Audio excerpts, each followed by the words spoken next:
आवाज आ रही है सबको बच्चों? Yes sir. Yes sir.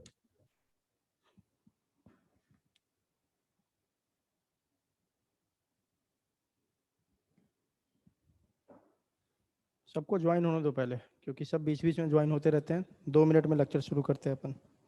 Okay sir.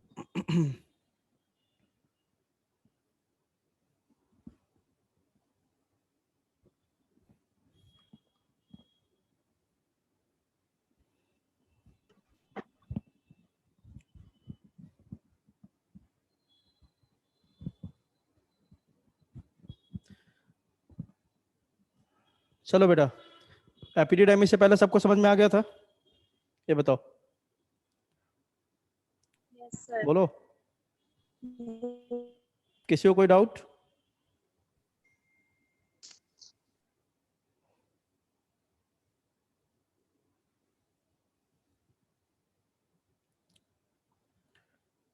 Screen दिख रहा है सबको?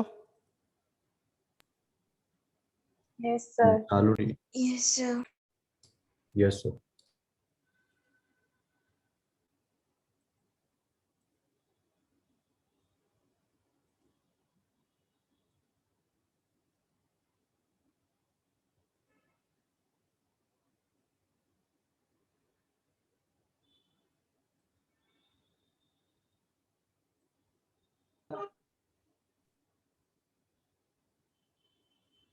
चलो, तो कल आपने सेमनीफेरस ट्यूब्यूल का देख लिया था, ठीक है? एक बार जल्दी से बता दो सब लोग, सेमनीफेरस ट्यूब्यूल के बारे में क्या क्या बातें हमने करी थी, जल्दी बताओ, बोलते जाओ। एंड्रिया बताओ, 2-3 बातें बताओ जो कल हमने पढ़ा था सेमनीफेरस ट्यूब्यूल के बारे में।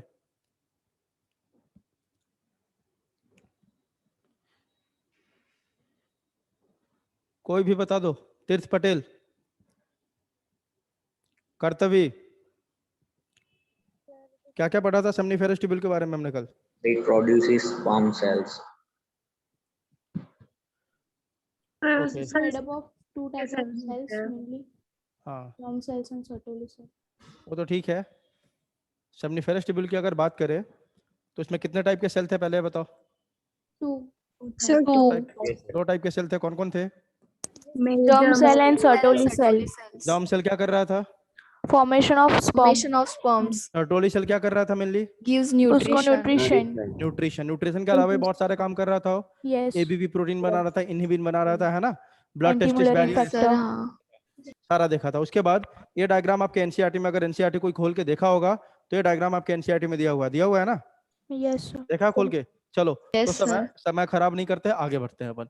चलो, आज क्या कहां से शुरू करेंगे अपन? एपिडिडाइमिस। तो बस आपको एक शॉर्ट पाथवे याद रखना है जो मैं बताते गया हूं शुरू से, ठीक है? पहले क्या था बेटा? Seminiferous tubule. इसके स्ट्रेट पार्ट को क्या बोलते हैं? बाद में जाके जब ये स्ट्रेट हो जाता है ऐसे करके सब मिलके क्या बनाता है आपका? टिब्यूली रेक्टाई। देखते हैं. टिब्यूली रेक्टाई कहां जाके ओपन होता है? Rete testis. रेटे टेस्टिस, जो टेस्टिस के किस रीजन में है? Mediastinum. मीडियास्टिनम में, ठीक है? रेटे टेस्टिस कहां जाके ओपन होता है बेटा? Vas वास efferentia. एफरेंसिया। और वास एफरेंसिया कहां ओपन होता है? Epididymis. यही अभी शुरुआत करना है, मैं क्या शुरुआत करना है? एपिडिडाइमिस, ठीक है? चलो आते हैं अब टॉपिक पे। अब एपिडिडाइमिस की बात करोगे आप, ठीक है बेटा? तो एपिडिडाइमिस के 3 पार्ट आपको बता दिया था मैंने, है ना? अगर एपिडिडाइमिस की बात करें तो इसके 3 पार्ट हैं। कौन कौन से पार्ट है, कोई बता सकता है? अगर Head, body and tail. Normal term में आप ऐसे बोल सकते हो। देखो, आप एपिडिडाइमिस की नॉर्मल टर्म में आप बोलोगे तो कैसे बोलोगे आप? इसके 3 पार्ट है, 3 पार्ट में देखो कुछ ऐसा है। दिस रीजन इज कॉल्ड, क्या बोलते हैं इसको बेटा? Head. हेड। इसको क्या बोलते हैं? Body. बॉडी। और इसको क्या बोलते हैं? Tail. टेल। आ रही बात समझ? अब इसके लिए नाम है कुछ कुछ। हेड को क्या बोलते हैं बेटा? कैपट। क्या बोलते हैं, जल्दी बोलो। कैपट। हाँ, नहीं दिख रहा हो तो यहाँ लिख रहा हूं मैं, कैपट। हेड को क्या बोलते हैं बेटा? कैपट एपिडिडाइमिस। बॉडी को क्या बोलते हैं बेटा? Corpus epididymis. और टेल, कॉर्डा का मतलब ही टेल होता है। कहीं भी कॉर्डा लिखे ना, उसका मतलब ही टेल होता है बेटा। तो कॉर्डा का मतलब क्या हो गया बेटा? ये 3 पार्ट होते हैं आपके एपिडिडाइमिस के, हेड, बॉडी एंड टेल, है ना? हेड को अपन कैपट एपिडिडाइमिस बोलते हैं, बॉडी को कॉर्पस और टेल को क्या बोलते हैं? कॉर्डा। अब देखो, इसी कॉडा रीजन से कौन निकलता है बेटा, जल्दी बता दो। Vast difference. Vast difference. Exactly, very good. इसी से आपका कौन निकलेगा बेटा, वास्ट डिफरेंस, जो शुरू में क्वाइल्ड होता है ऐसे ऐसे और बाद में जाके स्ट्रेट हो जाता है ना। तो इसलिए वास्ट डिफरेंस को अपन क्या बोलते हैं, पार्शियली क्वाइल्ड ट्यूब। इसी एपिडिडाइमिस, अब एपिडिडाइमिस से तो निकलता है पक्की बात, लेकिन एपिडिडाइमिस के किस रीजन से निकलता है वास्ट डिफरेंस, टेल पार्ट से। कहां से बताओ, टेल रीजन से। क्लियर है सबको? Yes, sir.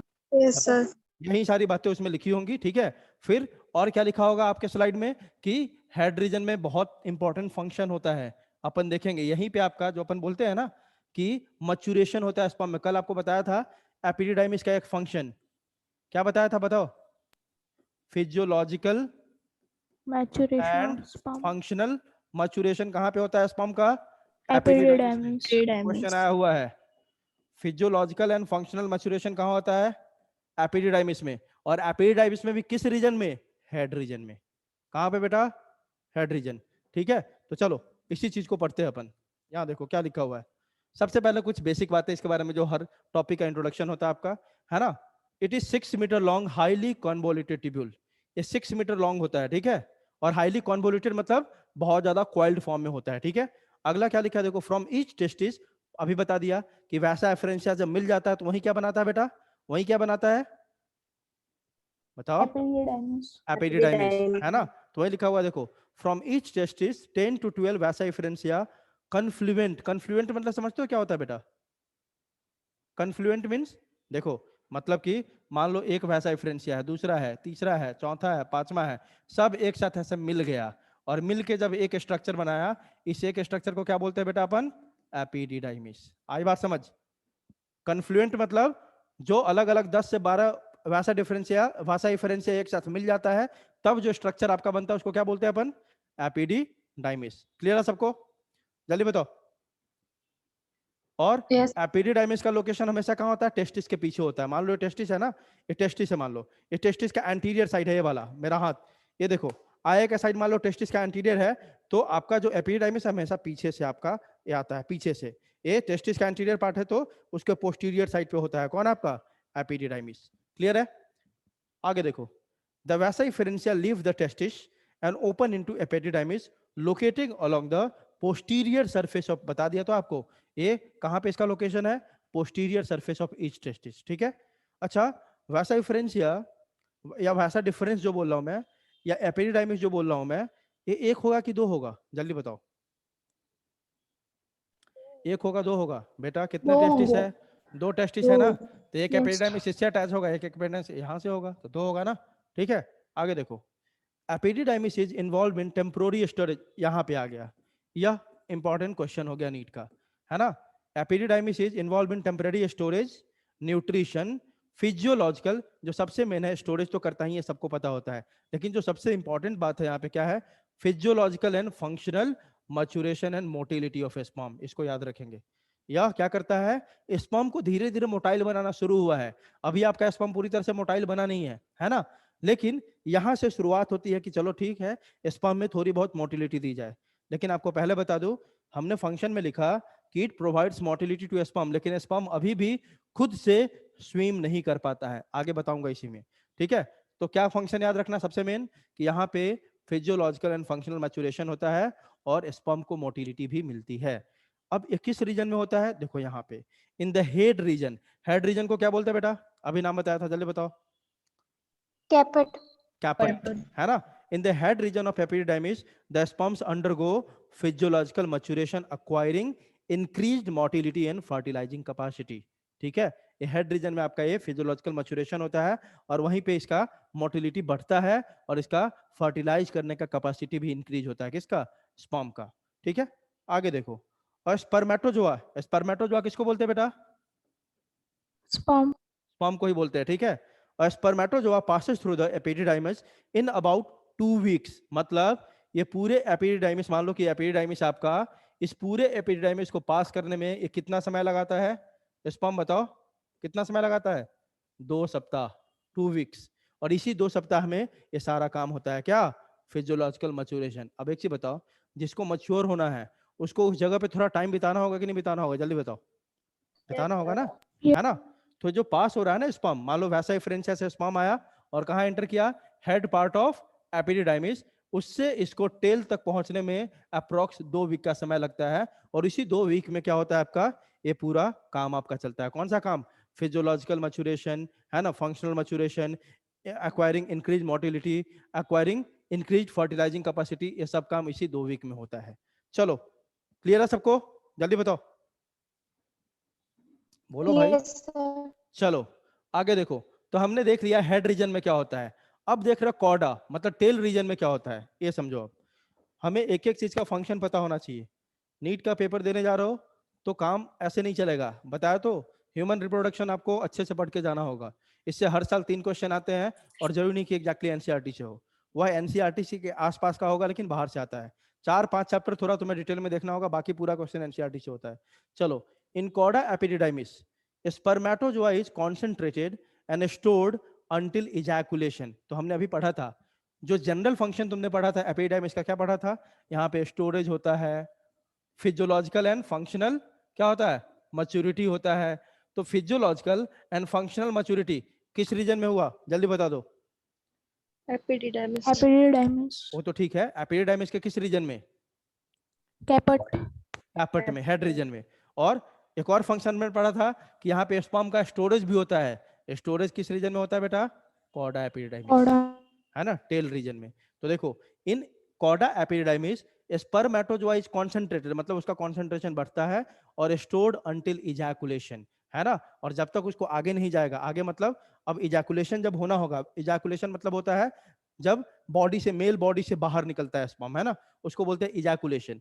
तो जब तक इजैकुलेशन नहीं होगा तब तक ये यहीं पे स्टोर रहेगा। जैसे ही इजैकुलेशन करना होगा, एपिडिडाइमिस के कॉर्डा पार्ट से तुरंत निकलेगा, वैस डिफरेंस में जाएगा, वहां से कहाँ जाएगा, यूरेथ्रा के अंदर, वहां से यूरिनोजेनाइटल ट्रैक्ट होते हुए बाहर निकल जाएगा। ठीक है, तो कोई पूछे कि टेम्पररी स्टोरेज, एपिडिडाइमिस को क्या बोलते हैं, टेम्पररी स्टोरेज करता है स्पर्म का, कहाँ पे होता है भाई, कॉर्डा एपिडिडाइमिस में। चलो, sperm can remain alive here for more than 1 month. 1 month से ज्यादा यहाँ पे स्पर्म आराम से बैठ सकता है, जिंदा रह सकता है, वह उसके अंदर फर्टिलाइजिंग कैपेसिटी वैसे ही बना रहता है। लगभग 1 महीने से ज्यादा तक कॉर्डा एपिडाइमिस में स्पर्म का स्टोरेज हो सकता है। वंस इजैकुलेटेड, इजैकुलेटेड अभी बताया मैंने कि मेल बॉडी से जब स्पर्म बाहर निकल जाता है थ्रू पेनिस, है ना, उसको बोलते हैं ejaculation. Once ejaculated in female reproductive tract, मतलब वजाइना में इजैकुलेशन जैसे ही होता है, स्पर्म सर्वाइव फॉर, ये सारा डेटा आपको याद रखना जरूरी है, यह क्वेश्चन आया हुआ था 2016 में, है ना, कि एक बार फीमेल रिप्रोडक्टिव ट्रैक्ट में स्पर्म चला गया, मतलब मेल के बॉडी से इजैकुलेशन हो गया और फीमेल के बॉडी में जैसे ही गया, तो फीमेल के बॉडी में स्पर्म कितने देर तक सरवाइव कर सकता है या कितने दिन तक सरवाइव कर सकता है।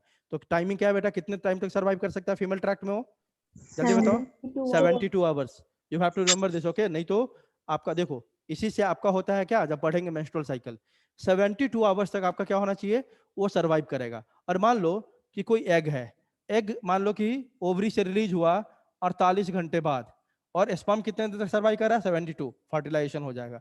लेकिन कोई एग मान लो निकल रहा है आपका 100 घंटे बाद, और ये कितने देर सर्वाइव कर सकता है स्पर्म वजाइना में या फीमेल जेनिटल ट्रैक्ट में, 72 घंटा, तो ये फर्टिलाइजेशन नहीं हो पाएगा।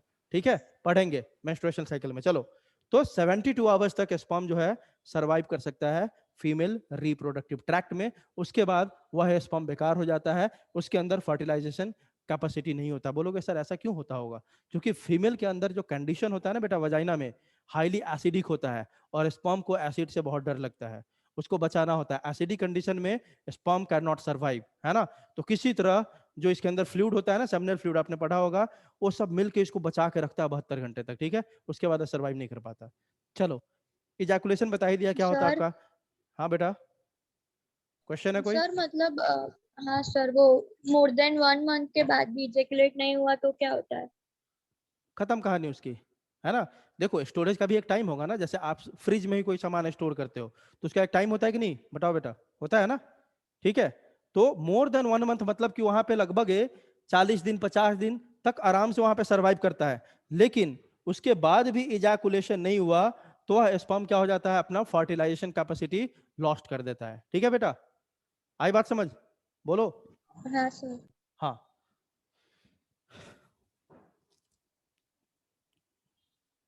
एक मिनट रुक जाओ।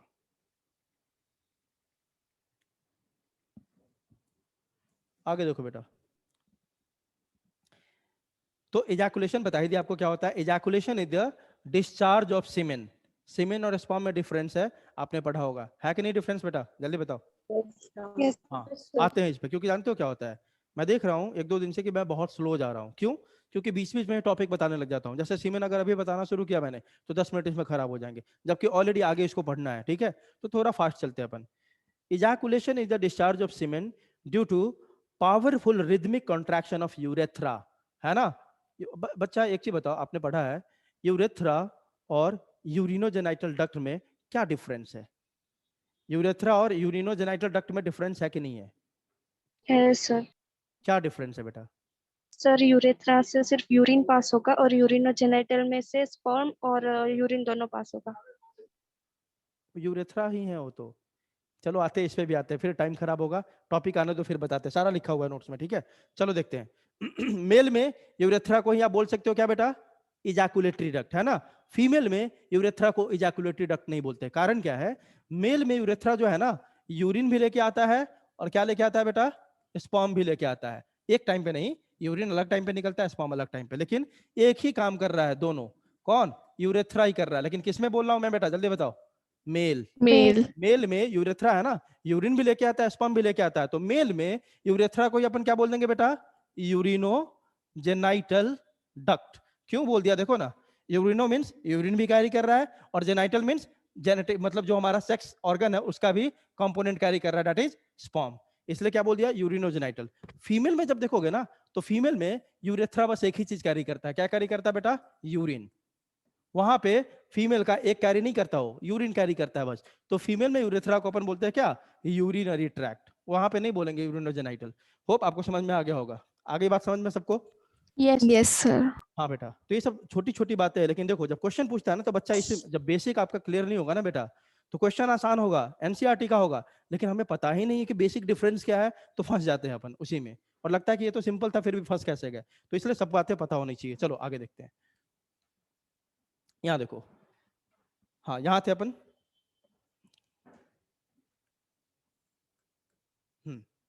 चलो, तो एजुकेशन इजैकुलेशन सिंपल सा क्या है? सीमेन का बॉडी से बाहर आना, मेल के बॉडी से। कैसे बाहर आएगा? क्योंकि यूरेथ्रा से ही वो पास हो रहा है, तो यूरेथ्रा में जो मसल्स है ना, कॉन्ट्रैक्ट करता है, कॉन्ट्रैक्शन के कारण उसको फेंक बॉडी से बाहर फेंक देता है, that is called ejaculation. Spermatozoa living the epididymis are mature. यही लाइन में बता रहा था, देखो अभी फंक्शन में हमने क्या पढ़ा कि एपिडिडाइमिस में ना स्पर्म को मोटिलिटी भी मिलता है ना।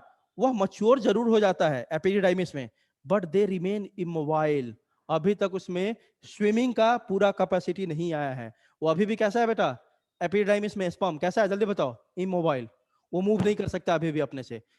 मोटिलिटी उसमें आना शुरू हुआ है, लेकिन अभी वह कैपेसिटी नहीं आया है कि वो खुद से स्विम कर सके। कब कर सकता है स्विम? नीचे लिखा होगा, to become motile and fully functional spermatozoa must undergo a process called, very important process, जो कि नीट में क्वेश्चन पूछा हुआ है। सर ने बताया था आपको, कैपेसिटेशन पढ़ा है? कैपेसिटेशन पढ़ा आपने? चलो नहीं पढ़ा होगा, कोई बात छोड़ो। देखो यहां पे एपिडिडाइमिस में स्पर्म का मैच्योरेशन जरूर हुआ, मोटिलिटी मिलना शुरू हो गया, लेकिन अभी भी वो कैसा है बेटा? कैसा है, जल्दी बताओ? इमोबाइल। मोबाइल। इसको मोबाइल होने के लिए ना एक प्रोसेस के थ्रू गुजरना पड़ता है। किसको? स्पर्म को। दैट प्रोसेस इज कॉल्ड, उस प्रोसेस को क्या बोलते हैं बेटा? कैपेसिटेशन, है ना। और एक कैपेसिटेशन कहाँ होता है? एक क्वेश्चन पूछा हुआ था नीट में, यही क्वेश्चन था कि आप देखोगे गूगल पे सर्च करके, जो मैं बोलता हूँ ना, ऐसे नहीं कि टॉपिक लिख दिया तो सर ने बोल दिया, पूछा हुआ था, जाके देखना मिल जाएगा, हर जगह क्वेश्चन मिल जाएगा, टॉपर से लेके बायजू से लेके आकाश से लेके एलन का जो भी साइट है सब जगह, है ना। पूछा हुआ था capacitation of sperm takes place in which part, है ना, ऑफ मेल और फीमेल रिप्रोडक्टिव ट्रैक्ट। मतलब कंफ्यूज करने के लिए मेल दे दिया था, स्पर्म है तो बच्चों को क्या लगा मेल के पार्ट में ही होता होगा, और दो चार उसमें दे दिया था, वैस डिफरेंस, है ना, वजाइना ऐसे करके दे दिया था, यूट्रस, और उसमें से हमें आंसर सेलेक्ट करना था। चलो बता रहा हूँ, कुछ बच्चे आ रहे हैं, एक मिनट रुक जाओ। हाँ देखो, तो याद रखना है कि स्पर्म को मोटाइल और फुल्ली फंक्शनल होने के लिए एक प्रोसेस के थ्रू गुजरना पड़ता है, that is called capacitation. Sperm undergo capacitation, देखो लोकेशन आ गया, in the female genital tract.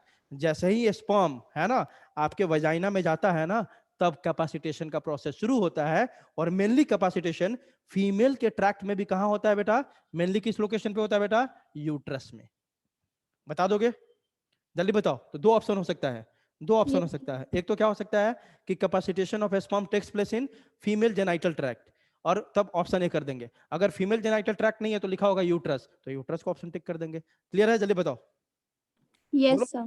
हाँ, तो वहां पे जाके जब ये फीमेल के ट्रैक्ट में चला जाता है ना, तब इसका कैपेसिटेशन होता है। और capacitation is nothing but fully functional maturation of a particular sperm, उसके अलावा कुछ नहीं है। ठीक है? और तब यह क्या होता है, जब इसमें कैपेसिटेशन हो जाता है ना, तब ये खुद से स्विम कर सकता है। यूट्रस से स्विम करते हुए कहां पहुंचेगा वो? जल्दी बताओ, कहां पहुंचेगा फाइनली? कहां पहुंचेगा? Fallopian tube. Ampulla. Fallopian tube का किस रीजन में बेटा? एम्प्यूला रीजन, है ना? और वहां पे जाके फर्टिलाइज करेगा एक को। ठीक है?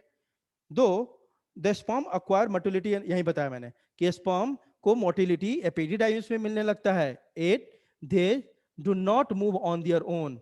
वहां पे मिला मोटिलिटी एपिडिडाइमिस में, लेकिन अभी भी वो खुद से मूव नहीं कर सकता है। मूव करने के लिए पक्की बात है उसको एक प्रोसेस के थ्रू गुजरना होगा जो फीमेल जेनाइटल ट्रैक्ट में होता है, and that process is called capacitation. Clear है? तो बोलोगे सर वो फीमेल जेनाइटल ट्रैक्ट तक कैसे पहुंचता है? वो जो लिक्विड होता है ना सीमेन का इन सब का, वह इसको क्या करता है? They are propelled by fluid movement. वही लिक्विड से इसको धक्का मार मार के ले जाता है वहां तक। आई बात समझ? जल्दी बताओ। बोलो। Yes, yes sir. Sperm move on their own once ejaculated, है ना? स्पर्म कब खुद से मूव करना शुरू करता है? जैसे ही वो इजैकुलेटेड हो गया, मतलब जैसे ही वो किसके अंदर चला गया? फीमेल जेनाइटल ट्रैक्ट के अंदर चला गया। क्लियर है बेटा? तो एक क्वेश्चन निकल के आता है यहाँ पे कि कैपेसिटेशन कहाँ पे होता है? जल्दी बताओ, कहाँ पे होता है? जल्दी बताओ, Terrace. कहाँ पे? क्या क्या क्या बोला? फिर से बोलो। Uterus.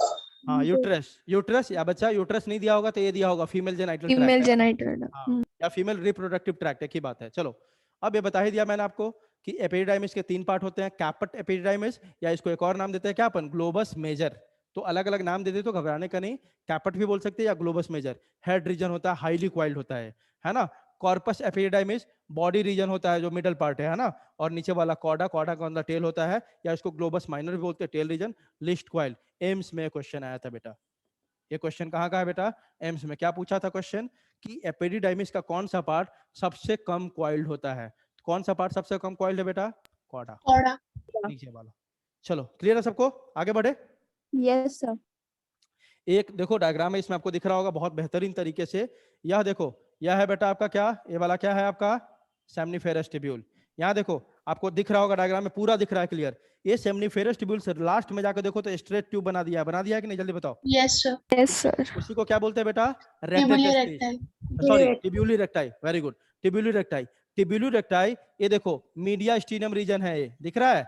दिस मीडिया Yes, स्टीनियम sir. रीजन, इसमें जाकर ओपन होता है और क्या बनाता है? छोटा छोटा जो दिख रहा है आपको, दिस इज रेटेटेस्टिस। Testis. क्या बना बेटा? बहुत सारा रेटेटेस्टिस, है ना? ये सारा रेटेटेस्टिस देखो कहाँ ओपन हो रहा है? एक और अगला स्ट्रक्चर में, दैट इज कॉल्ड वैसा इफरेंशिया। देखो बहुत बेहतरीन डायग्राम है, एक एक पार्ट क्लियर दिख रहा है। किस में जाके ओपन हो रहा है बेटा? ये वैसा इफरेंशिया में। और आपको कल एक बात बताया था मैंने कि वैसा इफरेंशिया का कुछ पार्ट देखो तो बेटा टेस्टिस के अंदर है और कुछ पार्ट टेस्टिस के बाहर है कि नहीं? जल्दी बताओ। यस सर है ना? Yes, sir. अब देखो ये वैसा इफरेंशिया बेटा कहाँ जाके ओपन हो रहा है? देखो ये बहुत क्वाइल्ड लग रहा है ऊपर वाला पार्ट आपको, और जैसे जैसे नीचे जा रहा है देखो ना बहुत कम क्वाइलिंग हो गया, है ना? तो कहाँ जाके ओपन हुआ वैसा efferentia? Head region of epididymis. वहां से कहाँ आया ये स्पर्म? आपका कहाँ आया? बॉडी पार्ट में, और बॉडी से फिर कहाँ आया? टेल पार्ट में। Tail part. और यहाँ से कौन ओपन हो जाएगा? वह देखो बेटा आगे दिखा हुआ है, ये जो आपको ट्यूब दिख रहा है ना, ये वाला, यही आपका कौन है? कौन है? जल्दी बताओ। वैसा वास्ट डिफरेंस। डिफरेंस। और वैस्ट डिफरेंस देखो ऐसे से, ये देखो आधा यहाँ दिखाया है, अंदर से पास होता है, पास होते होते यहाँ बाहर निकल गया, दिख रहा है? जल्दी बताओ। यस सर हाँ बेटा, Yes. तो पूरा एकदम डायग्राम में एक एक बात दिख रहा है अच्छे से। क्लियर है सबको? Yes, sir. यस आगे देखते हैं। अब आगे अपन वैस्ट डिफरेंस, इसका दूसरा नाम क्या है बेटा? Ductus difference. ठीक है? अल्टरनेटिव नेम जरूर याद रखना है, क्योंकि देखो मैं आपको एक दो बातें बता रहा हूँ, सुनो। पानी पी लो जरा।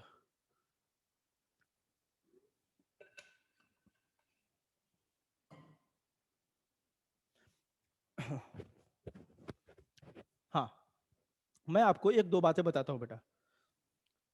देखो, आजकल आप सबको पता होगा कि नीट का पैटर्न मोस्टली एनसीईआरटी बेस्ड है, सबको पता है ये चीज, है ना।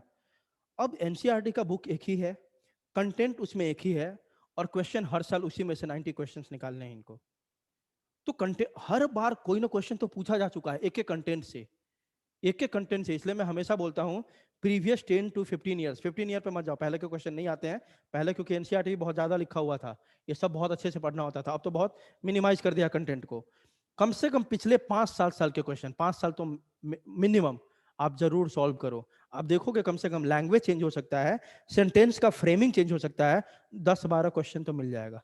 आ रही बात समझ? बोलो, है ना। क्योंकि कंटेंट वही है, कहां से देखा। तो करता क्या है एनसीईआरटी वाले, देखो भाई कंटेंट तो है नहीं, तो सब बच्चा ने क्या पढ़ रखा, वास्ट डिफरेंस। तो उसके जगह पे क्या लिख देते हैं अपन, क्या लिख देंगे, डक्टस डिफरेंस। आई बात समझ?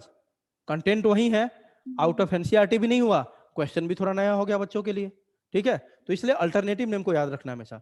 चलो, वास्ट डिफरेंस को अपन डक्टस डिफरेंस भी बोलते हैं, ठीक है। आगे देखो, फ्रॉम कॉर्डा एपिडाइमिस, अभी सब बात आप जानते ही हो कि कहां से कौन निकल रहा था, इतना इस पे ध्यान नहीं देना हमें। From cauda epididymis a partially coiled muscular tube, जो कितने सेंटीमीटर लॉन्ग है, 45 centimeter long, called vas deferens ascends, ऊपर की तरफ जाता है ना, ये ऊपर की तरफ बढ़ रहा है कि नहीं। एपिडाइमिस यहाँ था, यहाँ से ऊपर जा रहा है, इसलिए कौन सा टर्म यूज किया हमने, ascent. Into the abdomen through inguinal canal, ये तो रास्ता आपको बता ही दिया था कि ये टेस्टिस है। मान लो टेस्टिस से कोई भी चीज अगर पार होना है तो किसके थ्रू इसको गुजरना पड़ेगा, किसके थ्रू, इंग्यूनल कैनाल है ना? यही कैनाल, यही रास्ता ही है जिसके थ्रू कुछ अंदर आ सकता है या कुछ बाहर जा सकता है। तो वही लिखा हुआ है कि from cauda epididymis a partially coiled muscular tube called vas deferens ascends into the abdomen through inguinal canal and passes over the urinary bladder। अभी बताऊंगा डायग्राम में दिखा के, है ना। होता क्या है देखो, ये नीचे मतलब एपिडाइमिस से निकला, ऊपर गया, ऊपर कहां तक पहुंचा बेटा, यूरिनरी ब्लैडर के टॉप तक, ठीक है। ये देखो ऐसे निकला है, मान लो ये आपका यूरिनरी ब्लैडर है, ठीक है। होता क्या है, ये वास्ट डिफरेंस की बात बता रहा हूं। मान लो यहाँ पे टेस्टिस है, यहाँ पे ये वाला पोर्शन मान लो आपका क्या है, एपिडाइमिस यहाँ से, ठीक है। यहीं से वास्ट डिफरेंस निकला। ये वास्ट डिफरेंस होता क्या है, ऊपर तक जाता है। कैसे आया, ऊपर तक, यहां तक पहुंचा। पहले यूरिनरी ब्लैडर के टॉप तक जाता है, पहले कहां तक जाता है, टॉप ऑफ यूरिनरी ब्लैडर। फिर यहां से क्वाइल हो गया, क्वाइल आके रास्ते में एक जगह इसमें क्या हो जाएगा बेटा, जल्दी बताओ। जैसे ऐसे थोड़ा सा स्वेल कर गया, स्वेल कर गया, स्वेल करने के बाद फिर से ऐसे करके आया, ऐसे आया, और कहां जाके ओपन हो गया, जल्दी बताओ, यूरेथ्रा में। बात समझ में आ रही है, जल्दी बोलो। ए वास्ट डिफरेंस निकला, कहां तक गया, top of the urinary bladder. फिर वहां से एक टर्न लिया, टर्न आने के बाद इस वास्ट डिफरेंस में ही एक जगह पे क्या हो जाता है, स्वेलिंग हो जाता है। देखो ना, इस पार्ट को थोड़ा मैंने क्या दिखा दिया, स्वेल्ड अप एरिया दिखा दिया, थोड़ा मोटा दिखा दिया। इस स्वेल्ड अप पार्ट को क्या बोलते हैं, कोई बता सकता है, क्या बोलते हैं, एम्प्यूला। एम्प्यूला। पढ़ा नहीं है बेटा तुम लोगों ने, पूरा तुम लोग को हो गया है ये चीज। तो ये सब पढ़ा नहीं आपने कि वास्ट डिफरेंस ऊपर जाता है, ऊपर जाने के बाद वो कहाँ ओपन होता है, तो सबको पता है यूरेथ्रा में जाके ओपन होता है, ये पता है ना। जल्दी बताओ, ये वाला पोर्शन यूरेथ्रा है, ये यूरेथ्रा में ओपन होता है तो पता है। अब यूरेथ्रा में ओपन होने से पहले, जस्ट थोड़ा पहले, आप ऐसे बोल सकते हो, terminal part of vast difference, ऐसे बोलो ना सीधा। क्या बोल सकते हैं बेटा, terminal part of vast difference क्या हो जाता है बेटा, स्वेल कर जाता है। और स्वेल करने के बाद जो रीजन वो बनाता है, मान लो कि ऐसे आ रहा है पूरा, और यहाँ पे आके ऐसे करके स्वेल हो गया थोड़ा ऐसे, ठीक है, ऐसे करके। ये जो स्वेल्ड अप पोर्शन है इसको क्या बोलते हैं बेटा अपन, क्या बोलते हैं, एम्प्यूला। एम्प्यूला। और इसी एम्प्यूला में क्या आके ओपन होता है, जल्दी बता दो सब, बोलो भाई, सेमनीफेरस ट्यूब्यूल। यहीं पे किसका डक्ट आके ओपन होता है बेटा, जल्दी बताओ, किसका डक्ट ओपन होता है यहाँ पे, सेमनीफेरस ट्यूब्यूल, जो लीफ लाइक स्ट्रक्चर है। तो सर वेसाइकल, क्या बेटा, सेमिनल वेसाइकल, अरे सॉरी, हाँ सेमिनल वेसिकल, ठीक है। किसका किसका डक्ट आके ओपन होता है बेटा, सेमिनल वेसिकल का, ठीक है। तो सेमिनल वेसिकल का डक्ट आके ओपन हो गया यहाँ पे। जैसे ही सेमिनल वेसिकल का डक्ट आके यहाँ पे ओपन हुआ, है ना, तो देखो एम्प्यूला में अभी तक क्या इधर वास्ट डिफरेंस क्या कैरी कर रहा था बेटा, ये बताओ, क्या कैरी कर रहा था, स्पर्म। अब यहाँ पे इसमें कौन आके मिल गया, यहाँ पे सेमिनल वेसिकल आके मिल गया ना, जल्दी बताओ। अब ये भी सेमिनल वेसिकल क्या ग्लैंड है, ते भी अपना कुछ सिक्रीशन यहाँ पे डालेगा कि नहीं, जल्दी बताओ।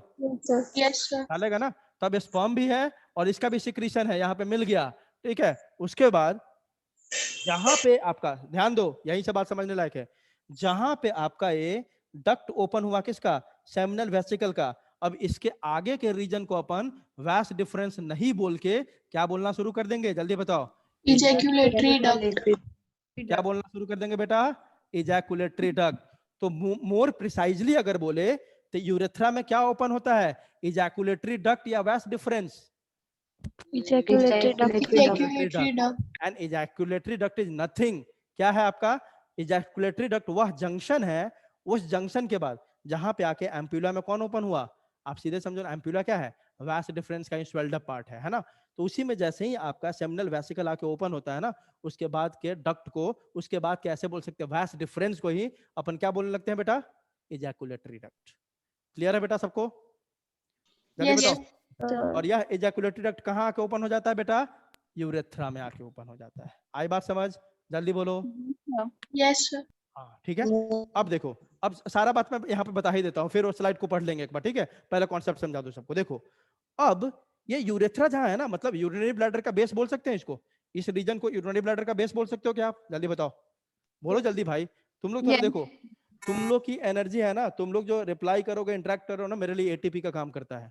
आप जो बोलोगे ना तो मुझे एनर्जी मिलती है पढ़ाने में, ठीक है। इतना अच्छा पढ़ाओ, फिर भी जब सामने से इंटरेक्शन नहीं होता तो लगता है कि फिर पढ़ने लायक नहीं हो तुम, ठीक है। तो देखो ये पूरा यूरिनरी ब्लैडर है, यूरिनरी ब्लैडर को बेस को अपन क्या बोलते हैं बेटा, यूरेथ्रा बोलते हैं ना। अब एक चीज देखो, इसी बेस पे ये जो है ना आपका इजैकुलेटरी डक्ट, पूरा क्रिस्टल क्लियर हो जाएगा, सुनते रहो। इसी पोर्शन में तो समझने में दिक्कत होती है, दूसरा कलर जरा सेलेक्ट करते हैं अपन ताकि बेहतर समझ में आए। ये देखो इसी बेस पे बेटा, इस बेस पे क्या प्रेजेंट होता है, कोई बता सकता है कौन सा ग्लैंड, कौन सा ग्लैंड प्रेजेंट होता है यहाँ पे, यहाँ पे देखो, वेरी गुड, यहाँ पे एक लार्ज ग्लैंड बेटा प्रेजेंट होता है, डोनट शेप का है ना, चेस्टनट शेप का या आलमंड शेप का।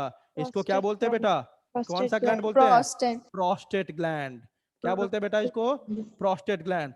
तो लोकेशन कोई पूछे, सारा का लोकेशन नोट्स में लिख दिया है मैंने, लेकिन कोई पूछे तो क्या बोलोगे, वो उस जंक्शन पे प्रेजेंट है जहां पे कौन, इजैकुलेटरी डक्ट खुल रहा है, किसमें किसमें, यूरेथ्रा में। ध्यान दो ध्यान दो, ऐसे नहीं खुलता है, यह पहले से ही प्रेजेंट होता है, कौन बेटा, प्रोस्टेट। इसका मतलब इजैकुलेटरी डक्ट ना इसके मसल को चीरते हुए इसमें घुसता है, किसमें, यूरेथ्रा में। आई बात समझ, जो इजैकुलेटरी डक्ट है ना, ये प्रोस्टेट ग्लैंड के मसल्स को टीयर करते हुए अंदर घुसता है और जाके ओपन होता है यूरेथ्रा में। आई बात समझ, जल्दी बताओ। Yes, sir. बताओ। अब देखो बेटा, अब देखो, अब ये क्या है बेटा, आपका यूरेथ्रा है। थोड़ा सा इसका छोटा करते हैं ताकि डायग्राम पूरा हो जाए और यहीं पे सारी बातें मैं आपको समझा दूं। देखो अब जो ये यूरेथ्रा है बेटा, थोड़ा सा यूरेथ्रा को छोटा कर रहे हैं बेटा, ठीक है। अब जो यूरेथ्रा है, ये यूरेथ्रा एक मस्कुलर ऑर्गन के थ्रू पास होता है, मतलब इसको सराउंड किया होता है कौन, मान लो यूरेथ्रा है आपका, ये यूरेथ्रा ऐसे आया, ऐसे आया, ये यूरेथ्रा एक मस्कुलर ऑर्गन के थ्रू पास होता है। उस मस्कुलर ऑर्गन का नाम कोई बता देगा क्या, पेनिस। कहां से पास होता है बेटा, किसके अंदर से पास होता है, यहाँ पे पेनिस इसको सराउंड किया रहता है, ऐसे हुआ, ठीक है, ये इसके अंदर होता है और यहीं जाके आपका क्या होता है बाद में, ऐसे करके ओपन हो जाता है, ठीक है। ध्यान दो क्या बता रहा हूं, और इस ओपनिंग को यहाँ पे ला दो, ठीक है, यहाँ पे एक ओपनिंग है, ये देखो क्या हुआ, ध्यान दो, सारी बातें समझो। सर वास डिफरेंस आया, यूरेथ्रा में जस्ट एंटर करने से पहले उसमें स्वेलिंग हो गया, दैट इज कॉल्ड एम्प्यूला। उस एम्प्यूला में सर एक ग्लैंड ओपन होता है, that is called seminal vesicle. जब सेमिनल वेसिकल घुस जाता है, यहाँ पे सेमिनल वेसिकल मान लो घुस गया यहाँ पे, उसके बाद सर जो पूरा वास डिफरेंस होता है उस पार्ट को क्या बोलते हैं, ejaculatory duct. Sir ejaculatory duct क्या होता है, जो प्रोस्टेट ग्लैंड है उसके मसल को चीरते हुए कहाँ जाके ओपन हो जाता है बेटा, जल्दी बताओ, कहाँ जाके ओपन हो जाता है, यूरेथ्रा में। अब देखो यूरेथ्रा में अब किसके किसके सिक्रीशन आ गए, स्पर्म तो पहले से था ही, सेमिनल वेसिकल के सिक्रीशन आ गए, और किसका सिक्रीशन एक और ऐड हो गया यहाँ पे, प्रोस्टेट ग्लैंड का, ठीक है। उसके बाद नीचे आओगे, at the base of the penis, penis के बेस पे जस्ट, है ना, दूसरे कलर से दिखाते हैं, इसको दिखाते हैं अपन इस कलर से, at the base of the penis, यहाँ पे दो छोटे छोटे ग्लैंड होते हैं present, that is called Cowper's. कौन सा ग्लैंड बेटा, जल्दी बताओ, तो काउपर्स कहाँ प्रेजेंट होगा बेटा, at the base of the penis, ठीक है। तो देखो पेनिस के बेस पे कौन सा ग्लैंड प्रेजेंट है बेटा? इस ग्लैंड का नाम क्या लिखते हैं बेटा, जल्दी बताओ? काउपर्स ग्लैंड, है ना, यहाँ पे प्रेजेंट होगा। और ये पेनिस क्या है? हाईली मस्कुलर ऑर्गन है, उसी के थ्रू आपका यूरेथ्रा पास होता है, ठीक है। उसके बाद पेनिस का जो टिप देखोगे वो थोड़ा सा स्वलन होता है ना। उस स्वलन टिप को क्या बोलते हैं बेटा? पेनिस के स्वलन टिप को ग्लैंड्स पेनिस। ग्लैंड पेन, क्या बोलते हैं बेटा? तो लिख लेते हैं, ये जो स्वलन टिप है पेनिस का, दैट इज कॉल्ड, क्या बोलते हैं इसको? Glands penis. इस ग्लैंड्स पेनिस पे एक फोल्ड ऑफ स्किन होता है, एक फोल्ड ऑफ स्किन होता है, that is called as prepuce. क्या बोलते हैं बेटा इसको? फोर स्किन बोलते हैं या क्या बोलते हैं? प्रीप्यूस। आ रही बात समझ? जल्दी बताओ, सिंपल सी बात है। ये देखो ना सर, ये पेनिस है, पेनिस का जो टिप है ना सर, ऐसे करके स्वेल हो गया, थोड़ा सा ऐसे स्वेल हो गया और फिर ऐसे आके ओपन हो गया। देखो इस स्वेल्ड टिप को, पेनिस को क्या बोलते हैं बेटा? ग्लैंड्स पेनिस, है ना। इस ग्लैंड्स पेनिस में एक लूज फोल्ड ऑफ स्किन होता है, उसको क्या बोलते हैं अपन? प्रीप्यूस और फोर स्किन, ठीक है। और इसी ग्लैंड्स पेनिस के टिप पे एक ओपनिंग होता है, इस ओपनिंग को क्या बोलते हैं? यूरिनोजेनाइटल ओपनिंग या यूरेथ्रल मीटस। क्लियर है सबको? जल्दी बताओ। Yes sir. बोलोगे सर बहुत सारी बातें हो गई सर, थोड़ा सा फिर से बता दो। बताते हैं, देखो इतना तो समझ गया आप क्या है। यूरेथ्रा यहाँ से पास होता है, किसके अंदर से? यूरेथ्रा को कौन सराउंड किया रहता है? Highly muscular organ, that is called penis. Simple सी बात है। पेनिस का जो टिप होता है हाईली स्वलन होता है, उस स्वलन पार्ट को क्या बोलते हैं बेटा? Glands penis. ग्लैंड्स पेनिस के ऊपर एक लूज फोल्ड ऑफ स्किन होता है, उसको क्या बोलते हैं बेटा? फोर स्किन या प्रीप्यूस, है ना। और उसी ग्लैंड्स पेनिस का जो आप टिप देखोगे वहां पे एक ओपनिंग होता है। क्या बेटा? क्या कुछ बोला? म्यूट कर लो बेटा, फ्यूचर डॉक्टर बोल रहा है कोई, म्यूट कर लो। हाँ, वो जो ग्लैंड्स पेनिस, उसके टिप पे एक छोटा सा ओपनिंग होता है, उस ओपनिंग को क्या बोलते हैं? यूरेथ्रल मीटस या एक्सटर्नल मीटस, या उसी को क्या बोलते हैं? यूरिनोजेनाइटल ओपनिंग, है ना। और उसी के थ्रू जो आपका ये कैरी कर रहा है कौन? यूरेथ्रा जो कैरी कर रहा है, किसको कैरी कर रहा है बेटा? स्पर्म के साथ मिल गया है किसका सिक्रेशन? सेमिनल वेसिकल का, प्रोस्टेट ग्लैंड का, और यहाँ पे आके किसका मिल गया? काउपर्स ग्लैंड का। इस सब को मिला के स्पर्म प्लस इन तीनों का सिक्रेशन मिला के अपन क्या बोलते हैं? सीमेन, है ना। और सीमन इसी यूरिनोजेनाइटल या एक्सटर्नल मीटस होते हुए बॉडी से बाहर निकलेगा और कहां जाकर डिपॉजिट हो जाएगा? फीमेल जेनाइटल ट्रैक्ट में। क्लियर है सबको? होप सबको बहुत बेहतरीन तरीके से समझ में आया होगा। जल्दी बताओ। Yes sir. ये सारी बातें मैंने बता दी, यही बात अब वहां पे लिखा होगा स्लाइड में, पढ़ लेते हैं एक बार। जिसको नहीं समझ में आएगा पूछोगे। चलो, यही बात वहां पे लिखा होगा अब आपके स्लाइड्स में। चलो देखो अब क्या क्या लिखा है। From cauda epididymis a partially coiled muscular tube called vas deferens ascends into the abdomen. देखो ना बताया था ना, यूरिनरी ब्लैडर कहाँ होता है आपका? एब्डोमेन में, ऊपर तक गया urinary blood through inguinal canal and passes over the urinary bladder। आगे है the terminal portion of the vas deferens dilate मतलब स्वेल कर गया, है ना, टू फॉर्म एम्प्यूला। अभी बताया ना कि वास्ट डिफरेंस का जो सबसे लास्ट वाला पोर्शन होगा उसमें एक स्वेलिंग हो जाएगा, है ना, उसमें डायलेशन हो जाएगा, तब वो जो पोर्शन बनाता है उसको क्या बोलते हैं बेटा? Ampulla. That is the terminal dilated portion of the ductus difference of vast difference is called ampulla. Ampulla receives the duct from, कहां से डक्ट रिसीव करता है एम्प्यूला? जल्दी बताओ, अभी बताया था। Seminal vesicle and form and क्या बना देता है उसके बाद? क्या बना देता है? Ejaculatory duct. That is duct of seminal vesicle opens into ampulla। आगे देखो, the junction of the ampulla with the duct of seminal vesicle marks the start of ejaculatory duct। अभी बताया था, जहां पे ampulla में जाके ओपन हो गया था कौन? सेमिनल वेसिकल का डक्ट, उसके बाद के रीजन को अपन क्या बोलना शुरू कर देता है बेटा? ejaculatory duct। वही लिखा हुआ है यहाँ पे देखो, the junction of the ampulla with the duct of seminal vesicle marks the start of ejaculatory duct। आगे देखो, ejaculatory duct जो छोटा सा डक्ट होता है, short duct of about 2 centimeter penetrates the muscular wall of prostate gland and empties or open into the urethra। अभी बताया ना, जो ejaculatory duct है वह prostate gland के मसल को चीरते हुए कहां जाके खुल जाता है, कहां जाके ओपन होता है? कहां? जल्दी बताओ। यूरेथ्रा में। बेटा सबको समझ में आ रहा है? बताओ जल्दी। Yes sir. चलो यहाँ देखो सब कुछ बना हुआ है, बहुत सिंपल सा है। ये देखो आप, यहाँ पे एपिडाइमिस है, एपिडाइमिस से देखो आपका क्या निकला यहाँ पे? यहाँ से निकला आपका वास डिफरेंशिया, गया ऊपर गया, कहाँ तक गया? यूरिनरी ब्लैडर के टॉप तक। यहाँ से मुड़ गया, रास्ते में आके देखो यहाँ पे स्वेलिंग हो गया। ये देखो ये पोर्शन स्वेलिंग, इस स्वेल्ड पोर्शन को क्या बोलते हैं बेटा? एम्प्यूला। एम्प्यूला। एम्प्यूला में देखो एक लीफ लाइक आपका डक्ट ओपन हो गया है। कौन सा डक्ट है बेटा ये? ये कौन सा डक्ट है? सेमिनल वेसिकल, है ना? Seminal vesicle. और फिर उसके बाद इसको क्या बोलने लगते हैं अपन? Ejaculatory duct. ये जाके कहाँ ओपन हो गया? यूरेथ्रा में। यूरेथ्रा के पास कौन सा ग्लैंड प्रेजेंट है पहले से? प्रोस्टेट, है ना? यहाँ पे एक लार्ज ग्लैंड Prostate. है, प्रोस्टेट। उसके बाद देखो ये आपका है कौन? यूरेथ्रा। यूरेथ्रा ऐसे पास हो रहा है, ऐसे पास हो रहा है, लेकिन ये किसके अंदर से पास हो रहा है? पेनिस के अंदर से। देखो ये पेनिस है, ये रेड रेड दिख रहा है ना, पेनिस का मसला बताऊंगा अभी। यहाँ से देखो पेनिस के पास हो रहा है। पेनिस के बेस पे देखो यहाँ पे दो आपको ग्लैंड दिखाई दे रहा है, कौन सा है? Bulbo urethral. दिख रहा है सबको? जल्दी बताओ, है ना? ये छोटे छोटे जो थे, Yes, sir. और यहाँ से ये पास हुआ। ये देखो पेनिस का जो आपका टर्मिनल एंड है वो स्वेलन है, इसको क्या बोलते हैं बेटा अपन? Glans penis. इस ग्लैंस पेनिस में क्या होता है? कुछ फोल्ड ऑफ स्किन पेनिस. होता है, that is called as foreskin. और यहाँ पे जो ओपनिंग यहाँ पे है छोटा सा, इस ओपनिंग को क्या बोलते हैं बेटा अपन? यूरेथ्रल मीटस, एक्सटर्नल मीटस या यूरिनोजेनिटल ओपनिंग। तो इससे क्या होगा? जो ये यूरेथ्रा आपका सब कुछ सीमेन लेके आ रहा है ना, इसी ओपनिंग से बॉडी से बाहर निकल गया। क्लियर है? जल्दी बताओ। Yes, sir. यहाँ पे भी सेम चीज दिखाया आपको कि ये कैसे आपका निकला वैस डिफरेंस और कहाँ घुस गया? यूरेथ्रा में। ठीक है? क्लियर है? Yes, sir. चलो बेटा आगे देखते हैं।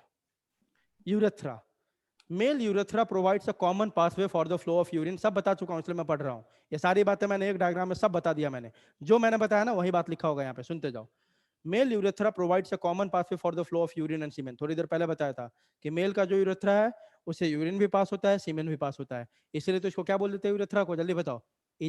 सॉरी, यूरिनोजेनाइटल डक्ट, है ना? जबकि फीमेल में बस ये क्या कैरी करता है? यूरिन। ठीक है, वही बात लिखा हुआ है कि male urethra provides a common pathway for the flow of urine and semen. Urine passes through the urethra during micturition. Micturition क्या है बेटा? मिक्चुरेशन के लिए दूसरा टर्म क्या है? Urination. Micturition is release of urine from urinary bladder. आप जानते हो कि हमारा यूरिन क्या होता है? यूरिनरी ब्लैडर में स्टोर होता है, और फिर जब हमें अर्ज ऑफ यूरिनेशन होता है तब ये यहाँ से बाहर निकलता है। इसी प्रोसेस को, रिलीज ऑफ यूरिन को क्या बोलते हैं अपन?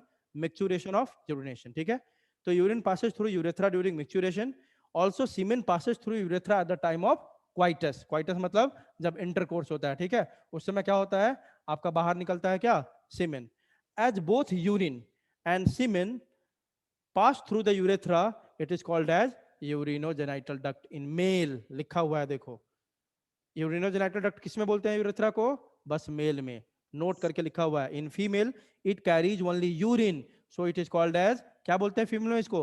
Urinary duct. क्लियर है बेटा? जल्दी बताओ। Yes, sir. Yes, sir. हाँ,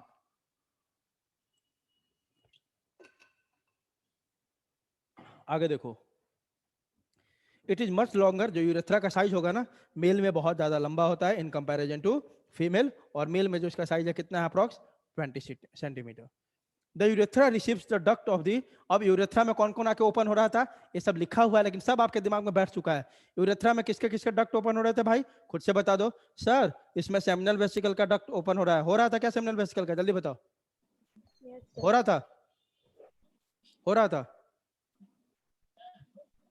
सेमिनल वेसिकल का डक्ट ओपन हो रहा था क्या यूरेथ्रा में? जल्दी बोलो ना। Yes, sir. हो रहा था? सेमिनल वेसिकल तो वास्ट डिफरेंस में ओपन हो रहा था। सेमिनल वेसिकल तो वास्ट डिफरेंस में ओपन हो रहा था बेटा, उसका डक्ट इसमें थोड़ी ओपन हो रहा है। इजैकुलेटरी डक्ट इसमें ओपन हो रहा था। ठीक है, सेमिनल वेसिकल का डक्ट नहीं। देखो, the urethra receives the duct of the prostate and Cowper's gland, है ना? आप बोल रहे हो कि सेमिनल, जैसे कि सोच समझ के आंसर करो। सेमिनल वेसिकल का डक्ट वास्ट डिफरेंस में ओपन हुआ था, यूरेथ्रा में ओपन हुआ था? जल्दी बताओ तो, अभी पढ़ा तुमने।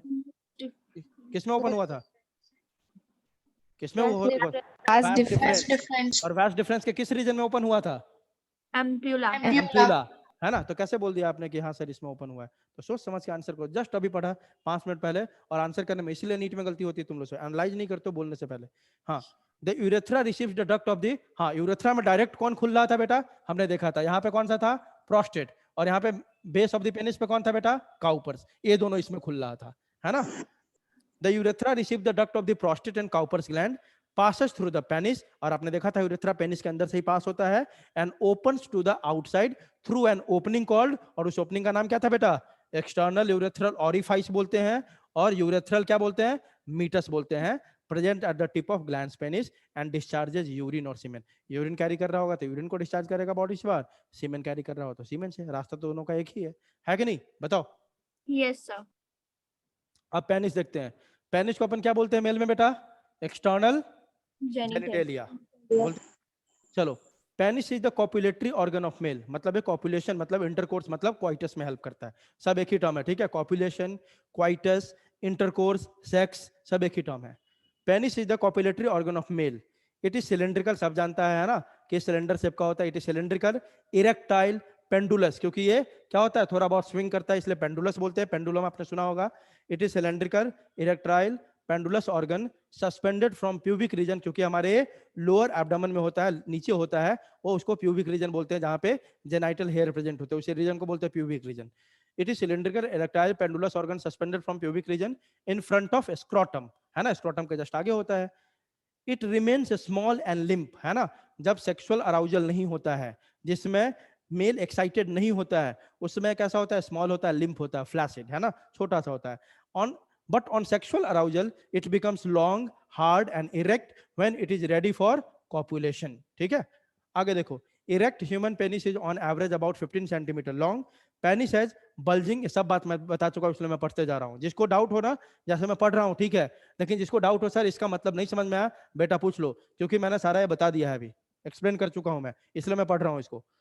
पेनिस हैज बल्जिंग और स्वॉलन कॉनिकल टिप, अभी बता दिया कि पेनिस का जो टिप होता है बल्जिंग होता है, कॉनिकल होता है, उसका नाम क्या देते हैं, जल्दी बताओ। क्या बोलते हैं? ग्लैंस पेनिस, ग्लैंस पेनिस बोलते हैं, या कभी कभी सीधे क्या लिखा होगा बेटा, कभी कभी सीधा क्या लिखा होगा, ग्लैंस, ठीक है। देखो, पेनिस हैज बल्जिंग और swollen conical tip, terminal part of the penis की बात कर रहे हैं हम, called glans penis, highly sensitive region होता है। This glans penis is covered by loose fold of skin, उसको क्या बोलते हैं लूज फोल्ड ऑफ स्किन को, प्रीप्यूस और फोरस्किन, दोनों नाम याद रखना है, प्रीप्यूस और फोरस्किन। आगे देखो, at the tip of glans penis there is a slit, slit मतलब समझते हो, देखो एक होता है राउंड पूरा, है ना, एक ओपनिंग कैसा होता है, कुछ ऐसा होता है, ऐसे ओपनिंग को जो पूरी तरह से राउंड नहीं है, थोड़ा सा लंबा टाइप में है, वैसे ओपनिंग को कैसा ओपनिंग बोलते हैं बेटा, जल्दी बताओ, स्लिट लाइक अपर्चर या ओपनिंग, ठीक है। तो ये जो ओपनिंग होता है पेनिस का वो कैसा होता है, स्लिट लाइक होता है, ठीक है। तो वही लिख रहा है, देखो, at the tip of the glans penis there is a slit like opening called external urethral meatus, या इसे क्या बोलते हैं, एक्सटर्नल यूरेथ्रल ऑरिफाइस, है ना, या सिंपल शब्द में क्या बोल सकते हैं, external opening of penis is called external urethral meatus or orifice, by which urethra opens out and discharges urine on semen. ये सारी बातें बता दी है ना मैंने, जल्दी बताओ, बोलो। Yes sir. आगे देखो, नोट करके यहाँ पे क्या लिखा हुआ है, स्पेशल टाइप ऑफ, अब ये क्या है, आपको याद करना होगा तो करना, नहीं करना होगा तो कोई बात नहीं, लेकिन ये एक दो बातें ये तो नहीं पूछता है, ये नहीं पूछता है, ये नहीं पूछता है, ठीक है, एम्स में पूछ लेता है, क्योंकि अब नीट और एम्स कंबाइन होता है, तो कुछ पॉइंट में ऐड कर लेता हूँ एक्स्ट्रा भी, ठीक है। Special type of sebaceous gland, sebaceous gland आप जानते हो क्या होता है, स्किन, जैसे मेरे को भी पसीना आ रहा है बिकॉज ऑफ स्वेट ग्लैंड, है ना, ये भी एक टाइप का क्या है, सेबेसियस ग्लैंड है। चलो, जो वैक्स कान में आपके जो गूंज जाता है वो सब क्या है, waxy material, that is the secretion of sebaceous gland, ठीक है।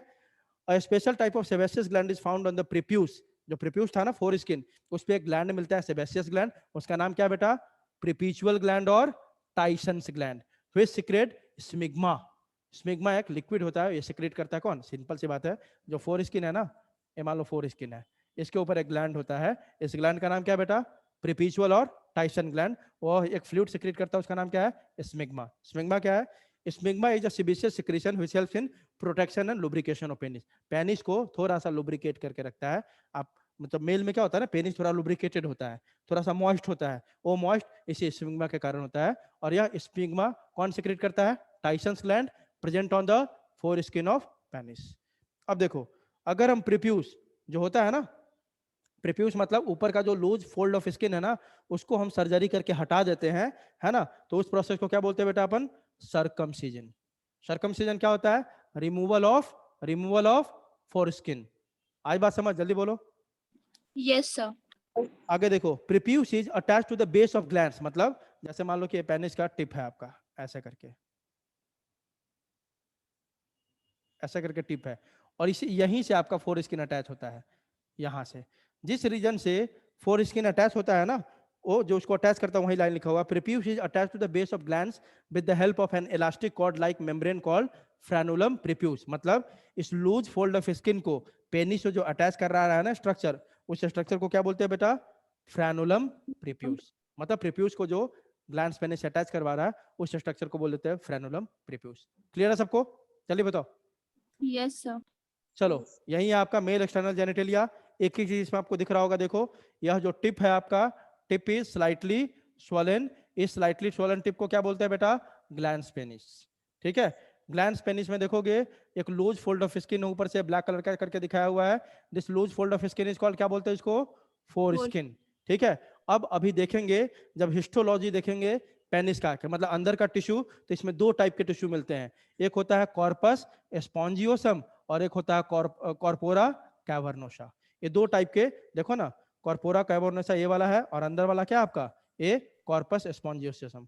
अभी देखेंगे पेनिस को, मान लो कि ऐसा है ना, इसका हमें एक सेक्शन कट कर लिया, यहाँ से एक सेक्शन कट करने के बाद जब हम इसको देखना शुरू करते हैं तो इसमें दो टाइप के एरेक्टाइल टिश्यू दिखते हैं जो पेनिस को इरेक्शन में, अभी बताया ना कि जब मेल एक्साइटेड नहीं होता तो पेनिस का साइज छोटा होता है, जब एक्साइटेड होता है तो लॉन्ग हो जाता है। कैसे हो जाता है भाई, because of these two erectile tissue. ये हाईली वैस्कुलर इलेक्ट्राइल टिश्यू, मतलब कि इसमें बहुत ज्यादा ब्लड वेसल्स होते हैं, खूब ब्लड सप्लाई होता रहता है। ठीक है, और इसी दोनों टिश्यू के कारण, क्योंकि ये हाईली वैस्कुलर है, रिच सप्लाई यहाँ पे हो रहा है ब्लड का, है ना, इसी के कारण आपका पेनिस क्या होता है, इरेक्ट होता है। ठीक है, हार्ड होता है।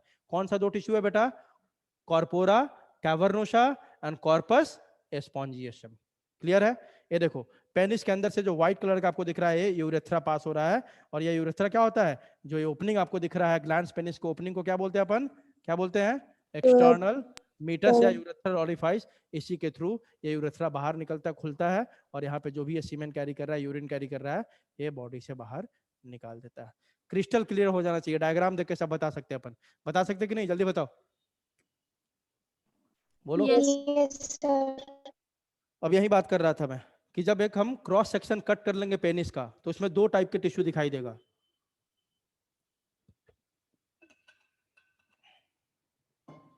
बॉडी ऑफ पेनिस और इंटरनल टिश्यू ऑफ पेनिस।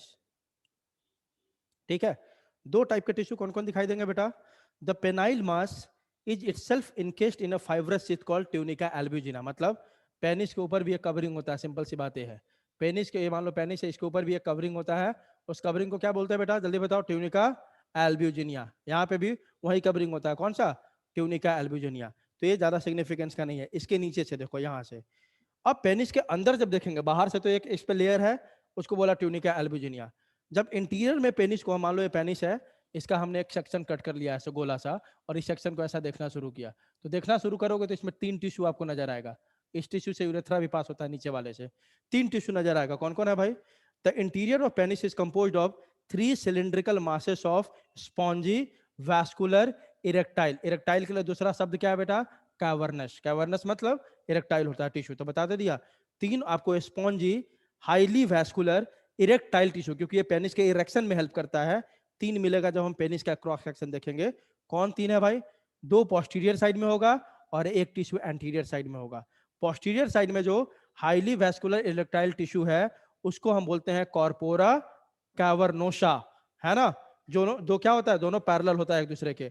और एक आपका क्या होता है, एंटीरियर साइड पे सिंगल होता है, स्मॉल होता है, उसको बोलते हैं अपन कॉर्पस यूरेथ्रे या कॉर्पस स्पॉन्जियोसम। बोलोगे सर कॉर्पस यूरेथ्रे क्यों बोला, क्योंकि मैंने आप यहाँ पे अगर छोटा सा डायग्राम दिखाया तो देखो, तो मैंने क्या बोला था, इसके थ्रू क्या पास होता है, जल्दी बताओ, यूरेथ्रा, है ना, इसीलिए इसका नाम क्या है, कॉर्पस यूरेथ्रे और corpus spongiosum. Urethra runs through this cord, किस कॉर्ड के थ्रू, कॉर्पस यूरेथ्रे के थ्रू या कॉर्पस स्पॉन्जियोसम के through, hence this cord is called corpus urethrae or spongiosum. अब देखो मैं लिखता बहुत कुछ हूँ, लेकिन डायग्राम जब देखेंगे ना, है ना, तो डायग्राम से 1 मिनट में सब खत्म हो जाएगा। देखो तो डायग्राम सबको दिख रहा है ना, बहुत अच्छे से दिख रहा होगा आपको, दिख रहा है डायग्राम सबको, जल्दी बोलो। Yes, sir. अब इसमें आप देखोगे बेटा कि हमने एक पेनिस के सेक्शन को, जैसे मान लो पेनिस है, इसके सेक्शन को हमने कट कर लिया और कट करके जूम करके यहाँ देखना शुरू किया। ठीक है, जब देख रहे तो हमको इसमें तीन टिश्यू एकदम आराम से दिख रहा है। ठीक है, ये बाहर वाला जो लेयर मैंने आपको बताया था वो सब तो है, जो हमारा फोकस है तीन टिश्यू पे है। देखो दो पैरेलल टिश्यू एक दूसरे को राइट और लेफ्ट में प्रेजेंट है, ए वाला एक ए और एक ए, एंटीरियर साइड में ए है और पोस्टीरियर साइड में एक स्मॉल सा टिश्यू होता है। ठीक है, तो एंटीरियर साइड में जो टिश्यू है, दो पैरेलल जो अगल बगल में है प्लेस्ड, इसको क्या बोलते हैं बेटा अपन, कॉर्पोरा कैवर्नोसा। क्या बोलते हैं, जल्दी बताओ, कॉर्पोरा कैवर्नोसा।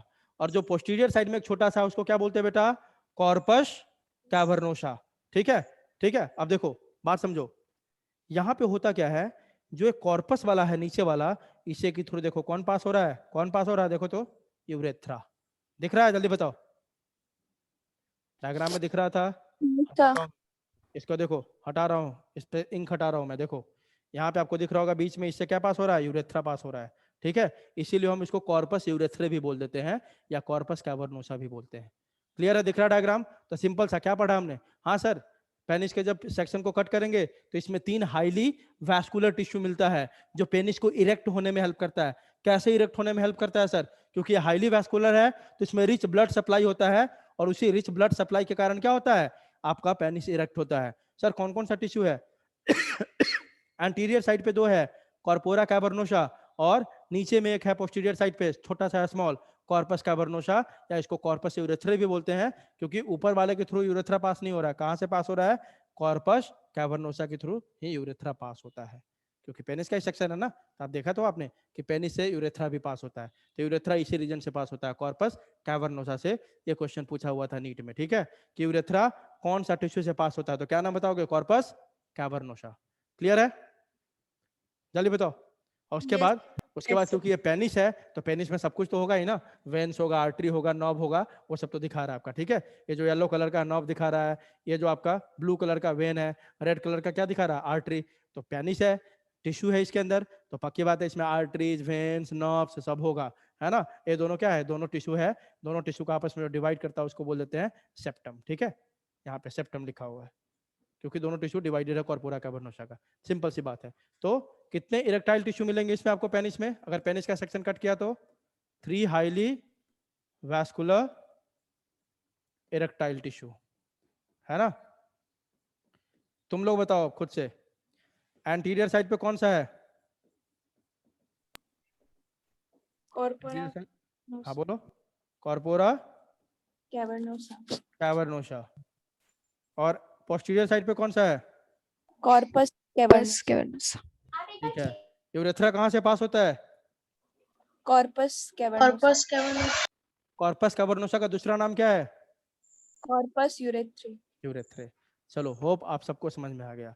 वही लिखा हुआ अगला टॉपिक ही हमारा ये है, इरेक्शन ऑफ पेनिस। पेनिस को इरेक्शन में कौन हेल्प करता है?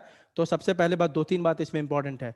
इरेक्शन ऑफ पेनिस, ठीक है, ये तीनों जो 3 आपके वैस्कुलर टिश्यू है तो करते हैं, लेकिन हमारे बॉडी में जितने भी टिश्यू है कहीं ना कहीं ब्रेन से कंट्रोल होता है कि नहीं होता है, हमारे नर्वस सिस्टम से? जल्दी बताओ, है ना। तो वही लिख रहा है कि सबसे पहले कोई पूछ दे कि भाई इरेक्शन ऑफ पेनिस किसके कंट्रोल में है, तो किसके कंट्रोल में बेटा? एएनएस। एएनएस क्या होता है? Autonomic nervous system. Autonomic nervous system, इसके कंट्रोल में है, ठीक है। अब यहाँ पे 2 बहुत इंपॉर्टेंट टर्म लिख दिया है मैंने, जो कि बहुत अच्छे क्वेश्चन बन सकते हैं। जो इरेक्शन ऑफ पेनिस है ना, पेनिस जो हार्ड होता है वह किसके कंट्रोल में बेटा? Parasympathetic nervous system. पढ़ा होगा आपने, ऑटोनॉमिक में 2 होता है, पैरासिम्पैथेटिक एंड सिम्पैथेटिक। पढ़ा है? यस जल्दी बताओ, सर है ना। तो जो इरेक्शन ऑफ पेनिस है ना, वो पैरासिम्पैथेटिक के अंदर होता है, और जो इजैकुलेशन ऑफ सीमेन है ना, सीमेन जो बाहर निकलता है, वह किसके कंट्रोल में बेटा? सिंपैथेटिक नर्वस सिस्टम के कंट्रोल में है। तो याद रखोगे। आगे देखो, अब लिख रहा है इरेक्शन ऑफ पेनिस क्यों होता है, तो कंट्रोल इसको एएनएस करता है। एएनएस में भी कौन करता है? Parasympathetic nervous system. और कैसे करता है? It occurs due to increase of blood supply into tissues of penis. जैसे ही आप ब्लड सप्लाई कहीं पे बढ़ाओगे ना, तो इरेक्ट और हार्ड होने लगेगा चीज। Both corpora cavernosa and corpus spongiosum are highly vascular, that is they are richly supplied with blood vessels, and this rich supply of blood is responsible for erection of penis. क्योंकि corpora cavernosa, corpus spongiosum में क्या है आपका? स्पॉन्जियम में क्या है आपका?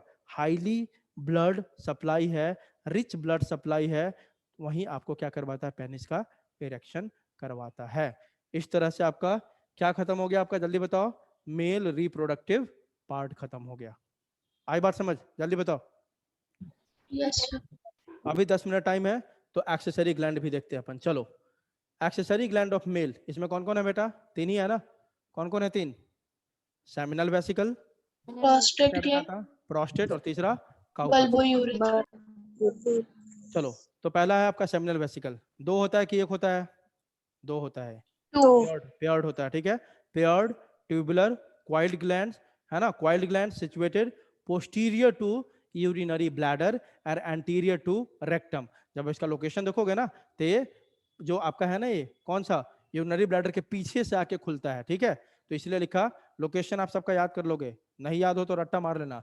Posterior to urinary bladder और एंटीरियर टू रेक्टम के आगे होता है और यूरिनरी ब्लैडर के पीछे होता है। ठीक है बेटा, क्लियर है? ठीक है, अब आगे देखो, यहां से इंपॉर्टेंट है। Internally it is lined by glandular epithelial which secretes fluid. जो अंदर से होता है ना, ये मान लो सेमिनल वेसिकल है, सेमिनल वेसिकल में अंदर में किसका लाइनिंग है बेटा, जल्दी बताओ कौन से? Glandular epithelium. अरे क्योंकि सिंपल सी बात है भाई, ये ग्लैंड्स है ना, तो ग्लैंड है तो ग्लैंड क्या करेगा, सिक्रीट करेगा। तो इसमें कौन सा एपिथेलियम होगा? ग्लैंडुलर एपिथेलियम होगा, जो फ्लूइड को सिक्रीट करेगा। क्लियर है? क्वेश्चन यहां आता है, एनसीईआरटी का लाइन है आपका, कौन सा लाइन? कि सेमिनल वेसिकल का जो सिक्रीशन होता है टोटल सीमेन का, मान लो कि ऐसे समझो आप, सीमेन का वॉल्यूम अपन मान लेते हैं कि 100 ml है, तो उसमें सेमिनल वेसिकल का कंट्रीब्यूशन कितना होता है बताओ? 60 to 70. 60 to 70%। मतलब 100 का 60 to 70% क्या होगा? 60 ml to 70 ml। हाँ, इतना कंट्रीब्यूशन किसका होता है बेटा? सेमिनल वेसिकल के सिक्रीशन का। मतलब कि पूरे सीमेन में सबसे ज्यादा कंट्रीब्यूट कौन करता है? सेमिनल वेसिकल का वेसिकल। फ्लूइड। ठीक है, इसको याद रखोगे, एनसीईआरटी का लाइन है। दूसरी बात, क्या क्वेश्चन पूछता है कि जो सेमिनल वेसिकल है उसका पीएच कैसा होता है, एसिडिक होता है या अल्कलाइन होता है? क्या बताओगे, जल्दी बोलो। अल्कलाइन है ना, स्लाइटली अल्कलाइन होता है, that is pH is around 7.3 to 7.5। ठीक है, और इसका फ्लूइड कैसा होता है? विस्कस। विस्कस समझते हो ना किसको बोलते हैं? जो हल्का कॉन्सेंट्रेटेड हो, पूरी तरह से फ्लूइड ना हो। ठीक है, वैसे फ्लूइड को क्या बोलते हैं अपन? Viscous fluid.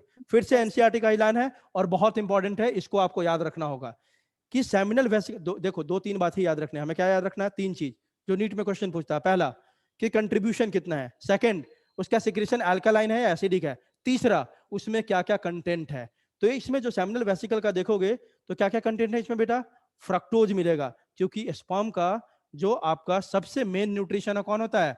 फ्रक्टोज होता है। ठीक है, दूसरा एक इसमें हार्मोन मिलेगा आपको, दैट इज कॉल्ड प्रोस्टाग्लैंडिन्स। और तीसरा इसमें क्लॉटिंग प्रोटीन, जो ऑलरेडी पढ़ चुके हैं 11th में तुम लोग। कौन सा होता है क्लॉटिंग प्रोटीन? कौन सा होता है, जल्दी बताओ। फाइब्रिनोजेन। ठीक है, तो इसमें तीसरा क्या मिलेगा आपको? Clotting protein. इसके अलावा इसमें आपको citrate, inositol, several other proteins are also present, लेकिन इन तीनों का नाम आपको याद रखना जरूरी है और तीनों का फंक्शन अभी बता रहा हूं मैं। ठीक है, तो बेसिक बात है, 3 क्वेश्चन हो गए। Contribution sir approx 60 to 70%, pH alkaline, slightly alkaline, composition fructose, prostaglandins and clotting proteins like fibrinogen. हाँ, इसके अलावा सिट्रेट, इनोसिटॉल, ये सब भी होता है, लेकिन इन 3 का नाम आप भूल नहीं सकते हो। ठीक है, चलो आगे देखते हैं। फ्रक्टोज का काम क्या है बेटा? स्पर्म को जो मूव करना होगा तो उसके लिए एनर्जी की जरूरत होती है, तो फ्रक्टोज किस चीज में हेल्प करता है? अभी तो बताया कि मेन एनर्जी सोर्स है स्पर्म के लिए कौन? Fructose. Means fructose is going to help in ATP production for sperm. ये एटीपी बनाने में हेल्प करेगा स्पर्म का। ठीक है, सेकंड क्या आपका? इसका भी नेचर क्या आपको पहले ही बता दिया, अल्कालाइन नेचर होता है। अल्कालाइन नेचर बहुत सारा हेल्प करता है इसमें। देखो पहले एक बात बताओ सब लोग, यूरिन का पीएच क्या है? एसिडिक है, बेसिक है? जल्दी बताओ। एसिडिक। एसिडिक है ना? अभी मैंने आपको एक बात बताई थोड़ी देर पहले कि स्पर्म को हमें किस कंडीशन से बचाना है? एसिडिक की बेसिक? एसिडिक। एसिडिक कंडीशन से बचाना है हमें, है ना? यूरिन का कंडीशन भी एसिडिक है, और आपने देखा कि यूरेथ्रा के अंदर से ही यूरिन भी पास होता है और यूरेथ्रा के अंदर से ही कौन पास होता है बेटा? स्पर्म भी होता है ना? जल्दी बताओ। अभी दिखाया था मैंने, सबने देखा था। ये देखो, ये आपका यूरेथ्रा है, यहीं से आपका क्या पास हो रहा है? यूरिन भी पास हो रहा है, यहीं से आपका स्पर्म भी पास होना है। अब मान लो कि जब यूरिन पास होता है तो कुछ यहाँ पे एसिडिक कंडीशन होता है यूरिन के कारण, यूरेथ्रा के अंदर, है ना? उस एसिडिक कंडीशन से अपन को किसको बचाना है? जल्दी बताओ। स्पर्म को बचाना है ना? बोलो। तो इसमें कौन हेल्प करता है बेटा? इसमें हेल्प करता है आपका कौन? ये जो अल्कालाइन नेचर है सीमेन का, सेमिनल फ्लूइड का जो अल्कालाइन नेचर है ना, वह क्या करेगा? एक चीज बताओ ना, अल्कालाइन या बेसिक और एसिडिक दोनों को मिला दोगे तो क्या बन जाएगा? ये बताओ। न्यूट्रल, है ना? तो स्पर्म को ये बचाता है एसिडिक कंडीशन से, इसका अल्कालाइन सिक्रीशन याद रखने का। तो सेकंड मेन काम क्या है एनसीईआरटी का बेटा? है alkaline nature of seminal fluid helps to neutralize the acidic environment of the male urethra and female reproductive tract. Vagina के अंदर भी बताया मैंने अभी आपको, कैसा कंडीशन होता है? एसिडिक, है ना? तो जो अल्कालाइन होता है ना, सीमेन का ओवरऑल देखेंगे, बाद में बताएंगे, सीमेन का भी पीएच आपका स्लाइटली अल्कालाइन होता है, इसी चीज में हेल्प करता है। जो यूरेथ्रा है या जो वजाइना है, उसमें जो एसिडिक कंडीशन है उसको न्यूट्रलाइज करके रखता है, ताकि स्पर्म को कोई प्रॉब्लम ना हो, वो आराम से आगे बढ़ सके। तीसरा काम प्रोस्टाग्लैंडिन का देख लेते हैं। Prostaglandins contribute to sperm motility and viability. जो प्रोस्टाग्लैंडिन था ना, वो स्पर्म को मोटाइल बनाता है, और वायबिलिटी मतलब उसको फर्टिलाइज करने की कैपेसिटी को मेंटेन रखता है। And may stimulate smooth muscle contraction. जहां भी प्रोस्टाग्लैंडिन है ना, समझ जाना ये क्या करवाता है, मसल कॉन्ट्रैक्शन, ये बात याद रखने का। प्रोस्टाग्लैंडिन जहां भी आ जाए, इसका काम क्या होगा बेटा, मसल कॉन्ट्रैक्शन। किसका मसल कॉन्ट्रैक्शन, देखो जैसे ही स्पर्म को वजाइना में डाला, वजाइना में मसल्स होते हैं ना, यूट्रस में मसल्स होते हैं ना, होते हैं कि नहीं, जल्दी बताओ, है ना। ये क्या करेगा, जैसे ही प्रोस्टाग्लैंडिन है ना इसके सिक्रीशन में रहेगा, जैसे ही स्पर्म उसके अंदर गया, सीमेन उसके अंदर गया, फीमेल के ट्रैक्ट के अंदर, यह उसके मसल्स को कॉन्ट्रैक्ट करवाना शुरू करेगा। क्यों करेगा भाई, क्योंकि स्पर्म को भाई जर्नी कवर करना है, उसको पहले वजाइना में है, वहां से सर्विक्स में जाना है, वहां से यूट्रस में जाना है, वहां से उसको फैलोपियन ट्यूब में जाना है। तो उस जर्नी में वो अकेले तैर के नहीं जा सकता, उसमें हेल्प चाहिए उसको। तो प्रोस्टाग्लैंडिन क्या करवाएगा, फीमेल जेनाइटल ट्रैक्ट के मसल को ऐसे कॉन्ट्रैक्ट करवाना शुरू करेगा, ताकि स्पर्म का मूवमेंट आराम से ऊपर की तरफ हो। आई बात समझ, जल्दी बताओ, जल्दी बोलो। Yes, sir. हाँ, Yes, sir. वही लिखा हुआ है, prostaglandins contribute to sperm motility and viability and may stimulate smooth muscle contractions within the female reproductive tract, uterine and vaginal wall, so that sperm would move into fallopian tube. पहले बता दिया। आगे देखो, clotting protein जो fibrinogen है, किसमें help करता है, हेल्प सीमेन कोआगुलेट आफ्टर इजैकुलेशन। जो सीमेन होता है ना बेटा, वो बिल्कुल फ्लूइड नहीं होता, वो थोड़ा सा क्या होता है, कॉन्सेंट्रेटेड होता है। उस कोआगुलेशन में कौन हेल्प करता है, यह clotting protein, that is called fibrinogen. Clear है बेटा सबको, जल्दी बताओ। Yes, sir. तो सबका काम हमने देख लिया। हाँ सर, फ्रक्टोज एटीपी प्रोडक्शन में स्पर्म को हेल्प करता है। सर दूसरा हमने प्रोस्टाग्लैंडिन देखा था सर, वो उसको मोटिलिटी देता है, वाइबिलिटी मेंटेन रखता है, प्लस जो फीमेल जेनाइटल ट्रैक्ट है उसके मसल को, स्मूथ मसल को कॉन्ट्रैक्ट करवाता है, ताकि स्पर्म आराम से ऊपर बढ़े। तीसरा था कौन, क्लॉटिंग प्रोटीन। जो स्पर्म जैसे ही बाहर निकलता है ना मेल बॉडी से, वो थोड़ा कैसा होता है, कोआगुलेटेड होता है, मतलब पूरी तरह से पानी नहीं होता है, कॉन्सेंट्रेटेड होता है। वो कोआगुलेशन में हेल्प करता है कौन, clotting protein called fibrinogen. Clear है बेटा सबको, जल्दी बताओ। Yes, sir. Yes, sir. कल से शुरू करेंगे बेटा अपन प्रोस्टेट ग्लैंड, और फिर अपन देखेंगे क्या, फंक्शन ऑफ प्रोस्टेट ग्लैंड। और प्रोस्टेट ग्लैंड जब खत्म हो जाएगा, तब लास्ट में देखेंगे कौन सा, अपन काउपर्स और बल्बो यूरेथ्रल ग्लैंड, ठीक है। और तब फाइनली हम देखेंगे सीमेन किसको बोलते हैं, ठीक है। आ रही बात समझ सबको, ठीक है। Yes. हाँ, फिर हम सीमेन का पूरा देख लेंगे, पूरे एनसीईआरटी के लाइन से, ठीक है। चलो, लेक्चर सबको समझ में आया Yes, sir. अच्छे Yes. से, अच्छे से Yes. सब लोग रिवीजन करके आओगे। चलो फाइनली आज हमने कुछ ज्यादा टॉपिक कवर किया, नहीं तो बहुत कम कम पढ़ रहे थे। आज सेटिस्फाइड हो कि आज हम लोग का टॉपिक कवर हुआ है, तो आप जाके अच्छे से, क्योंकि आपका पूरा मेल रिप्रोडक्टिव, मतलब जो ह्यूमन रिप्रोडक्शन है ना, इसका लगभग 40% पार्ट कवर हो गया आपका, क्योंकि मेल रिप्रोडक्टिव सिस्टम ही बहुत ज्यादा डिटेल में देखना था हमें, ठीक है। तो इस चीज को आप रिवीजन करके आओगे, सब लोग आओगे ना, जल्दी बताओ। Yes, Yes, sir. sir. चलो ठीक है बेटा, bye bye, Bye, sir. Thank you, sir. Welcome.